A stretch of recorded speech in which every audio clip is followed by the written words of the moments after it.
BRK భవన్లో కేసీఆర్ విచారణ జరుగుతుంది. ప్రస్తుతం బీఆర్ఎస్ వర్కింగ్ ప్రెసిడెంట్ కేటీఆర్ మనతో ఉన్నారు. కేటీఆర్ గారు ఎట్లా చూస్తారు కేసీఆర్ లోపల విచారణ జరుగుతుంది, ఎట్లా చూస్తారు? నాకు తెలిసి కమిషన్కి ఘోష్ గారి చుట్టూ ఉన్న కొంతమంది మేధావులకు కూడా ఈరోజు చాలా కొత్త విషయాలు తెలుస్తాయి. ఇరిగేషన్లో తెలంగాణ సాధించిన విజయాలు, ప్రపంచంలోనే అతిపెద్ద లిఫ్ట్ ఇరిగేషన్ ప్రాజెక్టు భారత్ లాంటి అతిపెద్ద ప్రజాస్వామ్య దేశంలో 4 ఏళ్లలో పూర్తయిన వైనం, ఎక్కడో అట్టడుగున ఉన్న తెలంగాణ ధాన్యం ఉత్పత్తిలో అగ్రభాగానికి ఎదిగి పంజాబ్ను హర్యానాను దాటిపోయిన వైనం, ఇవన్నీ కూడా అక్కడ కమిషన్కి కేసీఆర్ గారు చెప్తా ఉండింటారు. వాళ్ళు కూడా ఇవన్నీ తెలుసుకున్న తర్వాత ఈ లొట్టపీస్ కేసులో ఏమీ లేదని చెప్పి లొట్టపీస్ ముఖ్యమంత్రి ముఖాన్ని ఒక రిపోర్ట్ పాటించిపోతారని నేను అనుకుంటున్నాను. అంటే కాళేశ్వరం ప్రాజెక్టు నిర్మాణంలో అప్పటి కేబినెట్లో ఆమోదం పొందలేదంటూ అప్పుడు మీరు మీ ప్రభుత్వంలో మంత్రిగా ఉన్నట్టు తుమ్మల, ఇప్పుడు కాంగ్రెస్ ప్రభుత్వంలో మంత్రిగా ఉన్నట్టు తుమ్మల ఆరోపిస్తున్న పరిస్థితి, దీన్ని ఎట్లా చెప్తారు? సరే, ఆయన కాంగ్రెస్లో ఉన్నాడు కాబట్టి ఏదో అంటాడు, దాని పెద్ద పట్టించుకునే అక్కర్లేదు. కానీ వాస్తవాలన్నీ కూడా ఇప్పుడు ఇవాళ ప్రభుత్వం ఉంది, ప్రభుత్వం దగ్గర గత క్యాబినెట్ వివరాలన్నీ ఉంటాయి. జరిగిందా లేదా ఏమైందో తెలుసుకోమనండి, ఏమున్నది. నేను అనేదల్లా ఒక్కటే, కాళేశ్వరం ప్రాజెక్టు అనేది ఇంకో దేశంలో కట్టి ఉంటే, ఇంకో రాష్ట్రంలో కానీ ఇంకో పరిణితి చెందిన ప్రజాస్వామ్య దేశంలో కట్టి ఉంటే, ఎక్కడో అడుగున ఉన్న కరువు ప్రాంతాన్ని అగ్రభాగాన పెట్టి పంజాబ్ను హర్యానాను దాటి వరిధాన్యం ఉత్పత్తిలో నెంబర్ 1 చేసే ఒక మాత్రమైన ప్రాజెక్ట్ నిర్మాణం జరిగి ఉంటే అట్లా నిర్మించిన ప్రభుత్వానికి పురస్కారాలు ఇచ్చేది.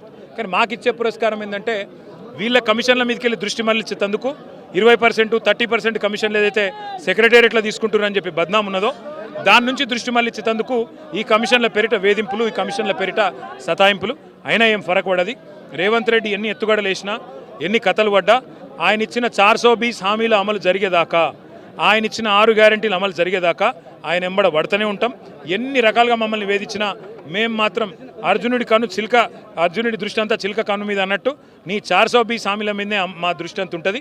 అవి అమలు చేసేదాకా కాంగ్రెస్ పార్టీని బట్టలిప్పి బజార్లో నిలబెడుతూనే ఉంటాం. కానీ కాళేశ్వరం కట్టింది బీఆర్ఎస్ హయాంలోనే, కూలింది కూడా బీఆర్ఎస్ హయాంలోనే అంటూ కాంగ్రెస్ వాళ్ళు ఈరోజు చెప్తున్నటువంటి ఒక చిల్లరగాడు ఇలా ఈ రాష్ట్రానికి ముఖ్యమంత్రి. మన కర్మ అది, ఏం చేద్దాం. కాళేశ్వరాన్ని కూలేశ్వరం అంటాడు. కాళేశ్వరం అంటే ఏందో ఈ సన్నాసికి తెలియదు కూడా తెలియదు. మొన్న ఆలేరు పోయి డైలాగ్ కొడతాడు, గంధమల్ల పూర్తి చేస్తాను, నీ బొంద పూర్తి చేస్తావు. కాళేశ్వరం లేకపోతే గంధమల్ల ఎక్కడిదిరా హౌలా అని నేను అడుగుతున్నా.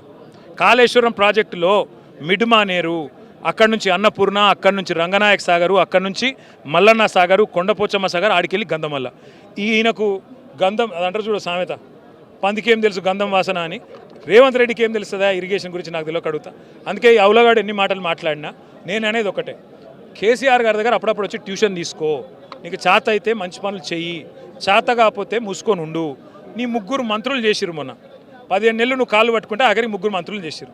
ఆ 3 మంత్రులకు పోర్ట్ఫోలియోలు కూడా ఇచ్చుకోలేని సన్నాసి ముఖ్యమంత్రి మనకున్నాడు. ఓ కీలు బొమ్మ చిల్లరగాడు. ఆయన గురించి ఏం మాట్లాడాలి నేను? కేటీఆర్ గారు చివరిగా చెప్పండి, ఏదైతే కాళేశ్వరం ప్రాజెక్టు వల్ల లక్షల కోట్ల నష్టం వాటిల్లింది రాష్ట్రానికంటూ కాంగ్రెస్ ఆరోపిస్తుంది, దీనికి రేవంత్ రెడ్డి గారికి ఒక మామున్నాడు, పిల్లనిచ్చిన ఆయన పద్మారెడ్డి గారని.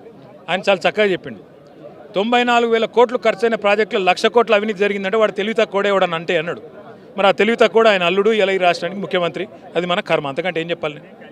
రైట్ అండి, థ్యాంక్ యూ. మొత్తంగా ఇది ఇప్పటికే రేవంత్ ఇచ్చినటువంటి హామీలు ఏవైతే ఉంటాయో 420 హామీలతో పాటు అన్ని అమలు చేసేంత వరకు కేటీఆర్ రేవంత్ను వదిలిపెట్టే ప్రసక్తే లేదంటూ కూడా చెప్తున్నారు. ఖచ్చితంగా ఈ కమిషన్ వల్ల ఈరోజు ఏదైతే కేసీఆర్ కమిషన్ ముందు హాజరయ్యారో ఆ కమిషన్ ద్వారా కూడా ఘోషల్ కూడా ఇంకొన్ని కొత్త విషయాలు తెలుస్తాయంటూ కూడా కేటీఆర్ చెప్తున్న పరిస్థితి. Vote studio.